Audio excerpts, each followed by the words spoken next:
Are you ready to unlock your full potential, shatter limitations, and ignite success in your life, career, business, and relationships? Introducing Mindset Mastery Moments, the transformative podcast hosted by the #1 mindset disruptor, Dr. Alisa Whyte. It's not just a podcast, it's a movement dedicated to rewiring your mindset for limitless possibilities. Subscribe now and disrupt the status quo with Mindset Mastery Moments. Your daily dose of inspiration and empowerment is just a click away. Embrace the extraordinary and welcome to the Mindset Revolution.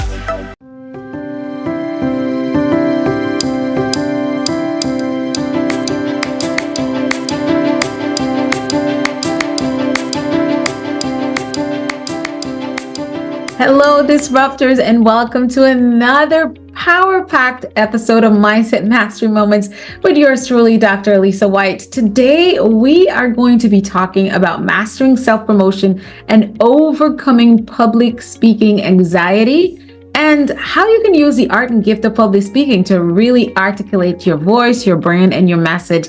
And today, we have a growth specialist, a thought leader in the realm of business building through the mastery of public speaking, and her name is Leslie Fiorenzo. Our guest, Leslie Fiorenzo, is not just a business presentation coach, but she's a beacon of resilience and transformation in her own life and in the life of the individuals that she serves. So let me share a little bit about her remarkable journey.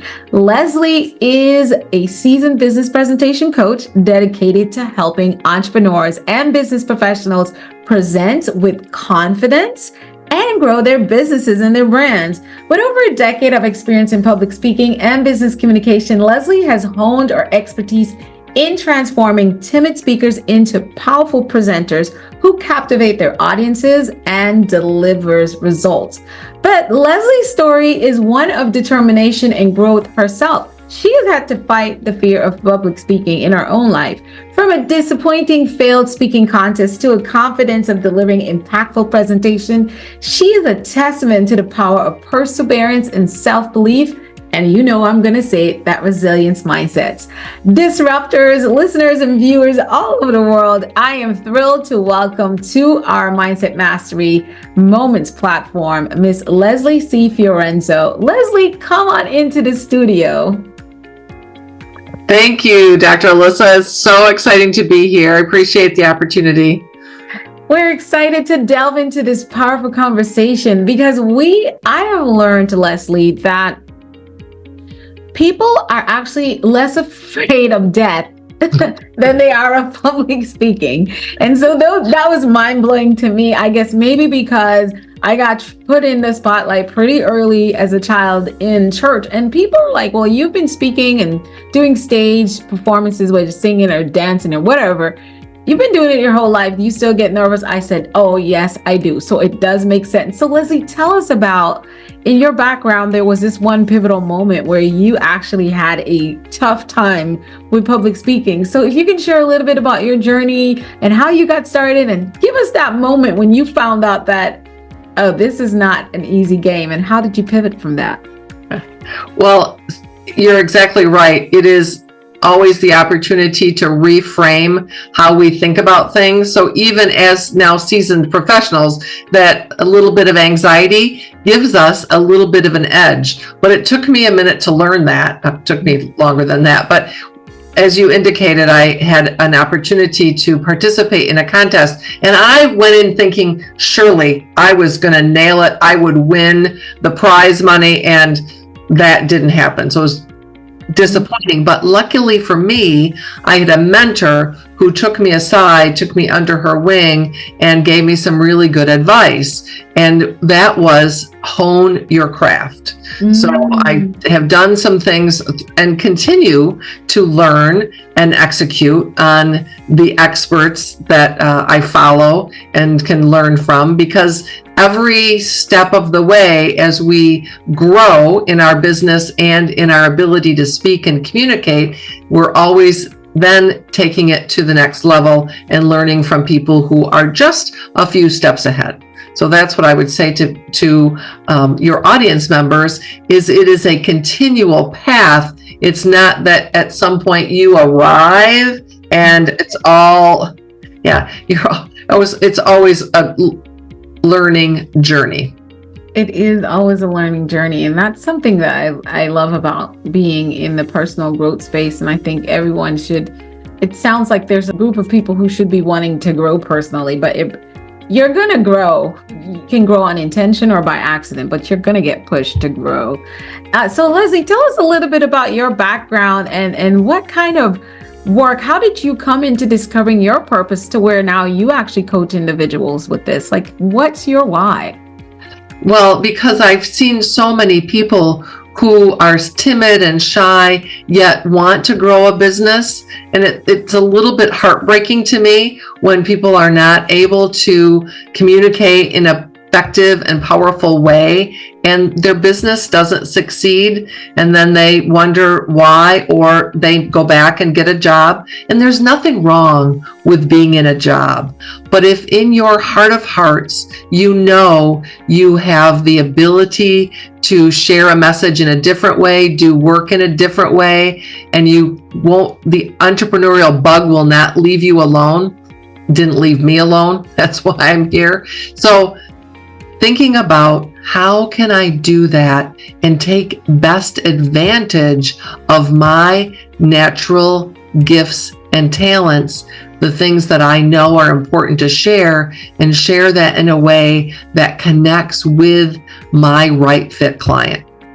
We're not right for everyone. We're not going to be able to serve everyone. So really being focused, I had to learn that the hard way, because I thought, oh, well, I can do this or I can do that. Or the first time I set out to go into business for myself, I tried to be everything to everyone, and that just didn't work out well at all.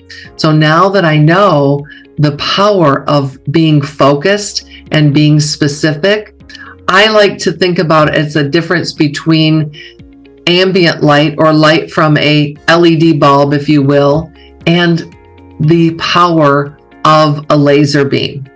Because both are energy, but you can cut steel with a laser beam because of that focus. So when I want to share a message in a powerful way, it needs to be very focused and very specific. And that's what gives the message the power. It takes work. It takes thinking about the language that you're going to use. But more than that, it is the idea of why. What drives you? Why is this important? What would you want to do that only you can do? Those kinds of questions. Taking some time to answer those. And I believe writing out the answers to those, and then know those answers might change. They might evolve. Your business today won't look like your business of tomorrow. I'm certain that Dr. Alisa, you found that in your business as you've grown and developed, that it's different now than what you thought originally it might look like. It surely does. And that's one thing we're guaranteed to change. And there are days, I had an episode I recorded recently with a guest that she really guided in the audience. And she said, you know, what you do is master now. Yes, you make a plan. Yes, you make a plan. You write the vision, you make it clear, but you master that now, because it could look really different. Because as we grow and as we take on different challenges and as we get to that next level, our view changes. So we start to desire different things and different outcomes. And in my thing, I say we just become more clear on who we are. And based on who we are, now we want to create a different experience. Mm-hmm. So the business plan might change and a lot of things might change, but the sense of clarity really comes as you go. It's never, so I say, I make the plan and I'm like, they say you make plan, God laughs. So I'm like, he's always laughing. So since he's always laughing, changes are probably going to come. So I'm ready for it. And I do agree with you that so many people really struggle because they cannot articulate that vision, or they might not be clear on what the vision is. But I think more people suffer because they are not able to tell someone else about it.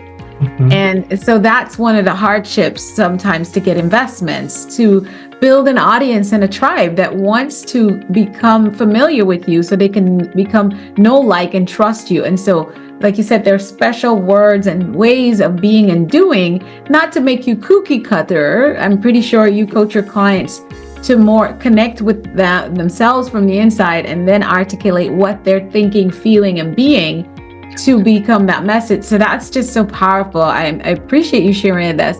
So Leslie, when you talk to clients about going into determining what their message, what does that blueprint sort of look like? If you were to give our audience and viewers and listeners a little bit of guidance, so to speak. Well, the first step that I encourage people to think about is a values clarification exercise. So what is it that I value, and how does that come across in my work and in my business? And a list of 50 values is way too many. What are your top 3, maybe 5? So prioritize those things. And what I want to encourage you to think about is then, how does that play out for me? So for example, for me, I value responsiveness. And so I have set some ways up and set some automation up so that I can be responsive to client needs and to myself as well, like putting self-care as a priority, because we can't pour from an empty cup. So I'm rigid, if you will, about how I start my day.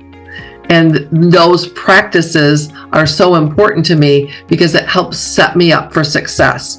That wasn't always the case, right? Years ago, I would just roll out of bed because I hit the alarm the snooze alarm too many times, and it was It wasn't until my ride to work said to me, if you can't be on time, I'm not going to pick you up anymore. That was a big wake-up call for me. Yes. So anyway, values clarification is a first step that can then lead you to your mission. And those, I think, tie together beautifully, because when I understand what I value and the values I want to share, then that leads to the mission of your work. Mm-hmm. Your ideal client avatar, not only demographically, men, women, age, all those kinds of things, but psychographics. And many coaches and more, maybe entrepreneurs, want to solve the problem that they've solved for themselves. They want to help other people solve that same thing. So knowing those pain points can be very helpful. Then we want to communicate those and know that we offer a solution to our clients in a very specific and unique way. You talked about the development of a tribe, and that was one thing that I had to really understand and get clear on. Who do I want to serve? And that being very specific and focused on that element makes a big difference, because we can't be all things to all people. We'd like to be, but it's just not possible. So the more I can be fine-tuned about who I want to serve, I think the better off we are in our businesses and the better off we are in ourselves. I talked a little bit about self-care, but it makes it more powerful and easier. I think it's easier to serve a specific group of people than, oh, I could do this, or oh, I could do that, or switch it. That just creates chaos. Yeah. And chaos is not helpful. No, it's not. It puts everything in complete disarray, where like you said earlier, many entrepreneurs and even sometimes business leaders want to walk away from their career or their businesses when that chaotic moment comes up. So let's talk a little bit about facing your audience fiercely. Is one of your big, one of the I would say you have a triad in your practice. And so facing the audience fiercely is one of those triads, one part of that triad. And so many individuals struggle with this public speaking anxiety. And so what techniques do you recommend for them to manage the level of anxiety they may feel and present their ideas with clarity and just speaking with boldness and confidence, and most important, like I said, clarity, looking into the camera, all those kinds of stuff. What do you tell your clients and the individuals you work with? Well, we start every session with challenging that inner critic and turning it into an inner champion. We all have that little voice in our head, and it's there to keep us safe, but we need to retrain it to do its job effectively. Because most of the time, negative self-talk is not helpful. It's going to keep us stuck, and we like our comfort zone. We kind of like that warm blanket of, "Ooh, I don't want to step out there." Well, guess what? You can't grow a business and be the best kept secret in town unless you have thousands and thousands of dollars and a year's worth of time to do advertisement. Now, if that's what you're doing, I mean, if you have that, then maybe you don't need to. But most people, especially if we're starting on our own and trying to bootstrap our success, that's just not there. So we have to figure it out. We have to share our message. And so we have to tame that critic, change it into a champion, have a powerful pre-presentation routine or plan. You talked about planning, and yes, and the guest you had on, we don't always know. Our plans may not always come to fruition, but it's that process of planning that is key. It's thinking about those things, the what ifs, if you will, and then seeing it being a success. All too often, we visualize worst case scenarios. I want to encourage your listeners to think about visualizing best case scenarios. So what if this works really well? What if I go out there and knock it out of the park? What if I get a standing ovation? What will that look like? How is that going to feel? And really embody that. Because your brain does not know the difference between what actually happens and what you're telling it might happen. So the more we can tell it positive and feed it that excellence, guess what? Excellence will happen.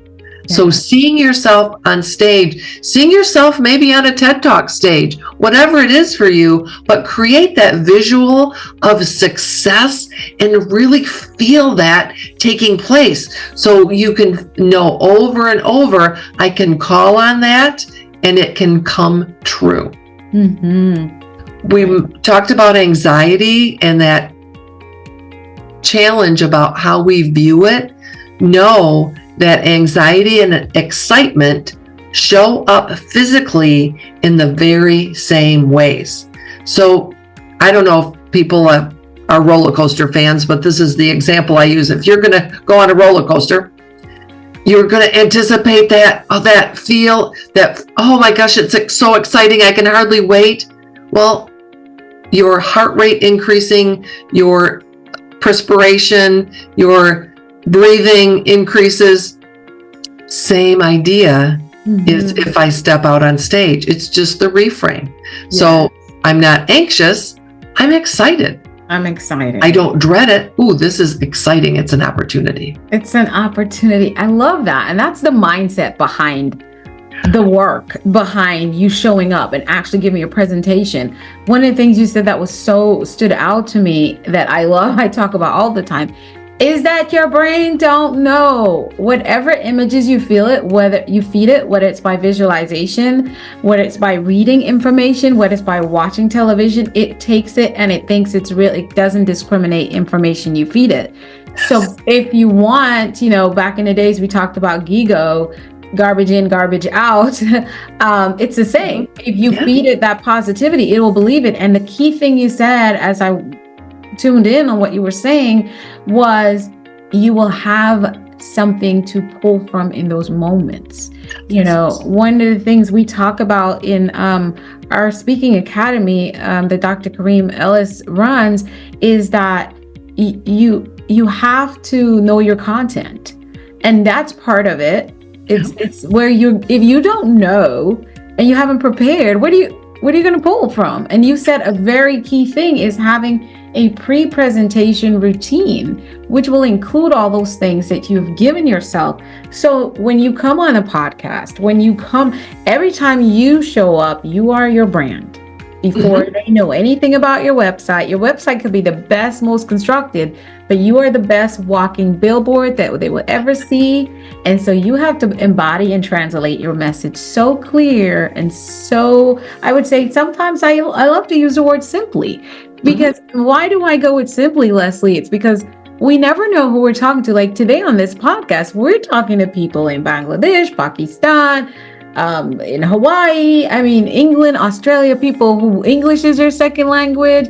So the more simple we're able to in language and stuff, it's broad, especially if you're building a brand. Having a brand, money doesn't discriminate. If it's US dollars or the British pounds or the Chinese yen, it's money that's going kitching in your bank account. You get paid. So you want to be able to do that. Thank you so much for that. The other question, based on what I call your triad, is the authenticity is key. And that stood out to me so much in your work, is that, a lot of times people think effective communication is being able to convince someone into buying a sale. In business, they think effective communication ends with you getting a sale. I feel like it is. That's fair to say. It's better. It's buying in terms of following or purchasing or doing stuff. It's definitely all communication is to have that end result, right? So let's just say for us as business people, it's definitely to get that sale. But in the process of effective communication is the word authenticity that you talk so much about in your word. How do you guide your clients into building positive self-image and embracing that authenticity that they can deliver impactful, meaningful messages to their audiences, knowing that they're also going to provide products and services that are impactful and meaningful? Like, I think it begins by, I talked a little bit about that the values clarification, but it's being true to yourself and knowing who your right fit client is, and then taking the steps to find out where they are and sharing your message in those places so that you can attract them. Because I believe it's about that attraction. I don't want to force a fit. I've learned the hard way, when I forced a fit, it did not end well. And when I said things like the first years ago, creating a training program, oh, sure, I can do that. And I'm thinking to myself, ooh, I don't know. And it did not end well. And the client ended the contract early. So I know it was because I was not working in what I call my zone of genius. I was trying to be something and provide a service that I wasn't skilled at providing. And so it was a hard lesson. So I want to share with your audience members that if I can know that and do that work up front, yes, I will be far better served in the long run. And it's really hard because one of the challenges, especially when we get started, is who's going to want this? How I've got to make some money. I've got to be able to bring clients, close a deal, those kinds of things we're telling ourselves. And if I have a method or a purpose and a fit, then I'm going to be better than if I just have very much general, or I don't know, or I'll take whatever comes my way. Not a good plan. It's not a good plan. I love that clarity, and that being so resident in authenticity with you, who you are, doing the work. And I always say it's purpose and authenticity is, they don't go without each other. Right. Like the only way you can even truly tap into who you are, why you are, is by first being authentic with yourself. And I say people love to use the word authentic and real interchangeably. It's not really. Being real is just a very small part of it. It's that true raw nature. Like, what do I value? You say, I always like to talk about core values and true beliefs. And based on that, because if I have a client who, for example, I might not believe that abortion is appropriate. And I'm not saying that for Leslie and I, disclaimer, we're not talking about our beliefs. We're saying, but some people do, but then you end up having to build a marketing campaign or that says, get an abortion today or whatever. that will be hard for you to do that marketing campaign. Yeah. Yes, they're offering $1 million for this campaign and you need $1 million in your business, but you might fail miserably and end up getting a horrible review from a large corporation that's in high standing that just puts you out of business, and you don't even know how to resurface from that, right? So that authentic piece of like, what do I truly value? What do I truly believe? And here is who I am, and here's why I am. And because of that, now I can clarify who my audience is and who my customers are. And that's it. It's like, okay, thank you for coming and talking to us today, but you might want to try A, B, and B marketing, because I'm sorry, we don't provide services for that one. Thank you so much for your interest. If there's any other area that we might be able to service, let us know. But you're going to cringe because it was a $1 million contract, but you won't regret it because you stayed in authenticity. Exactly. I love that. So Leslie, real quick, can you share with us like a success story of a client who mastered self-promotion effectively and communicated their authenticity and achieved their business goals? Well, one of my favorite stories is a client that I worked with early on that was terrified, had turned down requests from their franchise company. They were and very successful in their franchise, and the franchise company wanted them to come and speak at the conference. And there were a couple of other speaking opportunities too in the community, and they kept refusing them, and finally decided enough is enough. I've got to figure this out, and I've got to master this fear and share my message in a very confident way. So in our work together, we took the first one is that inner critic, because that critic tells us a story that is just not true. And once we uncover that story, then we can move to change it. Mm-hmm. Then we can also do some tools. Breathing techniques is one, self-talk is another, using affirmations. So I am a powerful speaker, and it's also about what you say about your audience. People want to hear from me. They're going to enjoy my message, as opposed to looking at our audience as the enemy or being terrified of our audience. So those kinds of things, I believe, are foundational. So they went on to be very successful at their presentation at the industry conference. They were thrilled. Wow, that's awesome, remarkable. And that's the thing about it. A lot of individuals think they have to go it alone when it comes to developing these skills. I would say no one was born with this. I had the gift of gab, obviously, as a child. I might have been confident because how I was trained, allowed, go on. I was allowed, and I spent time around a lot of grown-ups.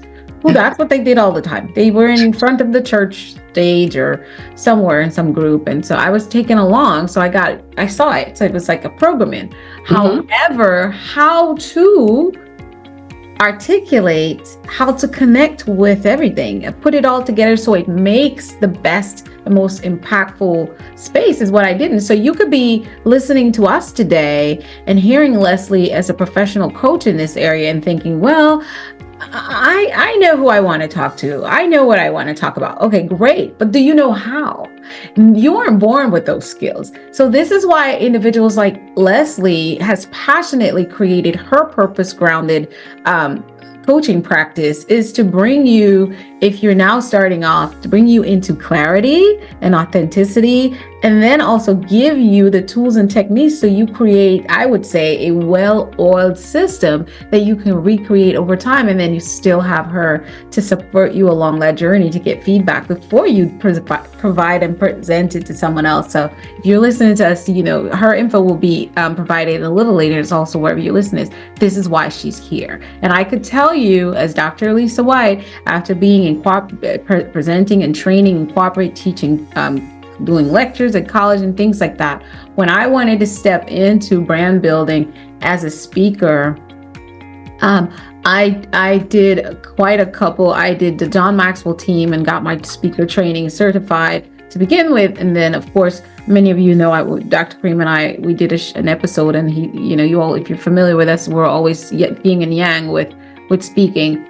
I don't teach people how to speak or any of that sort because that's not my gift, but I needed him. And it was a big part was the clarity. Like I had so many messages I could do. I have so many topics I'm passionate about, but I had to come into a space where I was completely clear about what the focus has to be and who my target audience is. And that's why we have Mindset Mastery Moments today, because of all the things that I do talk about, the big umbrella would be mindset mastery, because that's where everything starts. And I am most passionate about that. And that's what transformed my life. So what else better for me to provide, right? And so everything I do is built around mindset. And that was because I got my coach.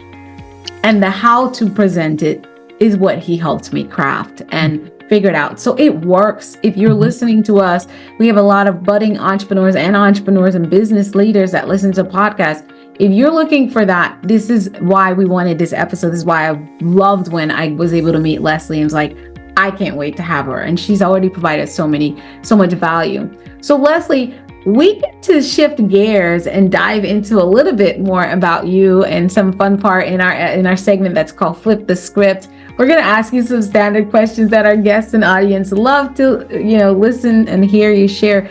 And so are you ready for rapid fire questions? Certainly. So Leslie, tell us about a time in your journey, your career, where it took a total mindset overall or shift for you to get to your next level.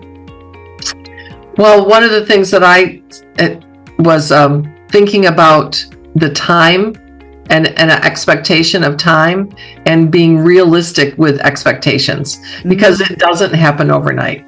There's very few of us that go viral and have success immediate. And so just understanding that you have to do the work, you have to put in the reps. Any athlete will tell you that, right? Any Olympic athlete, anybody, even if they're a little, right? Yeah. Yeah, you have to put in the reps. And she's right. I'm showing, if you're listening to this, I flexed my muscle and had Leslie tickled because I don't really have a muscle, but it's coming in. I could see it. I could feel it. It's there. I told my 13-year-old niece yesterday, I said, I can see my 2-pack. But I put in the work. I got 2 packs. I don't have 6 yet, but I have 2. And I could see it. And she's like, I don't see anything. I'm like, girl, stop. But the reps are important. I love that. So given that, Leslie, what is your definition of success? Well, to me, it's about doing the work you believe you are meant to do. And I'm a big believer in focusing on strengths. Now, I don't believe that public speaking is not a strength. It's a skill set that can be learned, but it's about where do I focus what do I do best? Where my zone of genius, and my zone of genius is not necessarily detailed work. It is much big picture. And it took me, it can be challenging, especially when you're starting, but knowing that I need to hire somebody that can do that piece of it for me and not try to do it all. Not try to be all things. Exactly. And that's what it's like. I love that you shared. I need to do grants for parts of my business and things. And of course I'm smart enough to look up and learn, how to write a grant, and I might be able to put something together, but that's not my zone of genius. And I actually don't want it to be. I don't want to do accounting. I don't want to do that. Let's just face it. I want to do the teaching, speaking, coaching, and training. Everything else is like, I might be great at it. They're like, you're so great at that. I'm like, but I'm not a flyer maker. That's not my job. When I was younger, I did that and they paid me very well because it was fun, but it's boring to sit there. Hours will pass me and then I'll start to feel sick at day 3. So no, I love that you're talking about the zone of genius, and it's a little bit different than what your purpose is. Zone of genius, your purpose is the big why, but zone of genius is what you're really, really great at, what you're also passionate about. And what else, Leslie? Tell us what that zone of genius is. Give us a bonus. What do you call that zone of genius? How would you describe it? Well, it's really being where you feel you shine or do your best work, or what comes easiest for. What would you do for no pay? But what can you naturally do that just it's easy, and it's maybe not somebody else's easy. That's the thing. We have to find that partnering with people who can come alongside us to do things that we can't. So, for example, in one of my jobs as a leader in a business, it took me a little bit to understand the difference in skills that I had and my executive assistant had. She was our office manager, and we came at things completely differently at first, and it was kind of a sore point for us until we learned that we needed each other, and her attention to detail and her willingness to come back again and again and ask the deeper questions was something that I began to appreciate, because at first it kind of rubbed me the wrong way. It was kind of a sore, sticky point between us. But once we began to have a dialogue and could really understand where each of us worked and how we could support each other in that way, it became a beautiful thing. Wow. Yes. And that's the difference, is being able to figure it out and communicate effectively and finding common ground. So my last question in the flip the script is, Leslie, what's the next big thing for you, and what kind of mindset is going to be required for you to achieve that big goal? Well, I'm exploring a couple different things and for direction of my business and how I want to serve my clients. So it's looking at it from the opportunity that exists, but then it's really about deciding what is the next best step. And you mentioned that your coach helped you identify and build this podcast. That's what I'm relying on my coach to help me do, and see that bigger picture and put the steps in place to take if it makes sense, put the plans in place to take those steps. Exactly. And it's not easy. And I feel like everyone should have a coach. I feel like everyone should have a coach. You might go through different seasons. You might have different coaches at different time. I personally don't care. I believe it's a poor idea to have too many coaches at one time. Oh, yes. I feel like, because that's you're spreading yourself out too thin. So you need to present. I feel like having someone who helps you articulate your message is so important, and it might be one of the first coaches you should have, because I had a coach that helped me figure out my coaching program, and that wasn't the same. No. It was knowing that message and what I want the world to experience and know through who I am and any platform I would build. And that was someone like you that helped me do that. And then now I can go back to a coach to help me build the program, because I'm clear about my message and clear about my brand. I'm in authenticity about what my zone of genius is. And now that individual and some of those coaches help you figure that out too, but it depends. This is why even figuring out the quality of the coach, and it's so beneficial. That's why Leslie will find herself, being interviewed, because people don't know that. A lot of people don't realize that there's a coach specially for what she does. I feel like it's one of the coaches we don't talk a lot about. We talk about a speaking coach, but it's not altogether the same.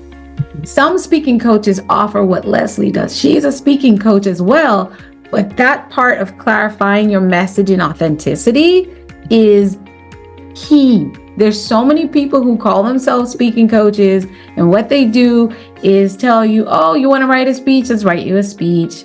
And they'll probably technically write your speech based on whatever you say you want to talk of, but they didn't figure out that was really what you authentically want to translate to the world. It's just what came out first. And so we're hearing that from you. And thank you so much for being that in the world where so many people are just taking thousands of dollars, and then they help you get a sizzle reel and a picture of you on stage with a microphone, or all this stuff that doesn't do anything, because if you don't have clarity on the message, who's listening and how are you getting paid?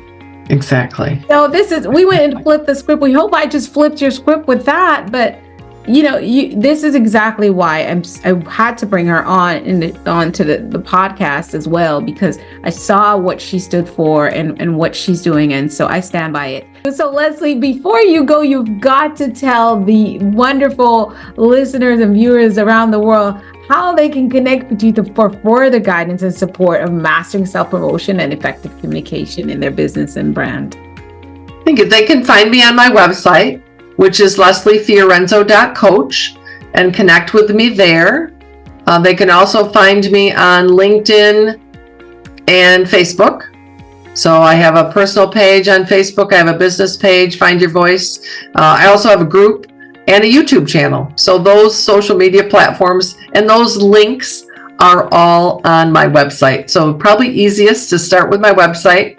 And then, as you said, I would definitely invite people to connect with me on social media. I'm more than willing to have a conversation, but I love the idea of interacting on social media and sharing challenges and having dialogue there, because I think it's helpful for others. So know that your challenge, your question is probably somebody else's, and it's okay to ask it and step forward.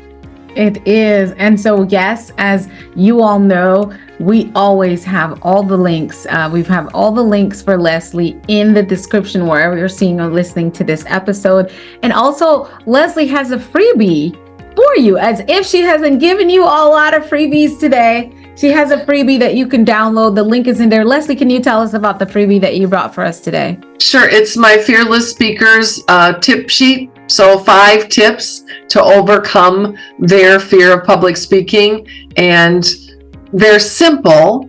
I know it's not always easy to implement, but I would encourage people to download it and try on the things. And then I'd love to hear from you. I'd like to know what worked and what challenges you had.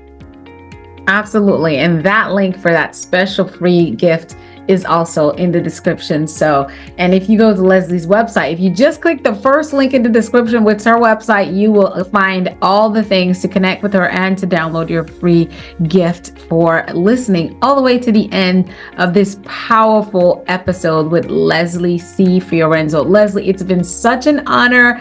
I thank you. Our Mindset Mastery Moments community and team thanks you as well for bringing such wealth and knowledge for us today. The pleasure has been all mine, Dr. Alisa. Thank you so much. And Disruptors, this is where we're calling it a pause for today on Mindset Mastery Moments, but the party doesn't end with Leslie. So connect with her. And also click the link in the bottom of the description and support our podcast. We love having you being a part of the community. And this podcast is totally done in a basis of volunteerism from the team that produces and everything. So if you want to go ahead and be a part of the contribution, go and click the subscribe link in the bottom where you can connect with all our thought leaders and keep in touch with some of the exciting things we have coming up in our community at Mindset Mastery 360. For now, remember that everything begins with your thoughts. Take all the lessons you learned today and reaffirm yourself in your brand, in your business. And remember that what you think is what you begin to speak. What you speak is what you create habits around, and it's what you become. Until next time, live passionately and purpose. Dr. Alisa and Leslie, we're out. Bye now.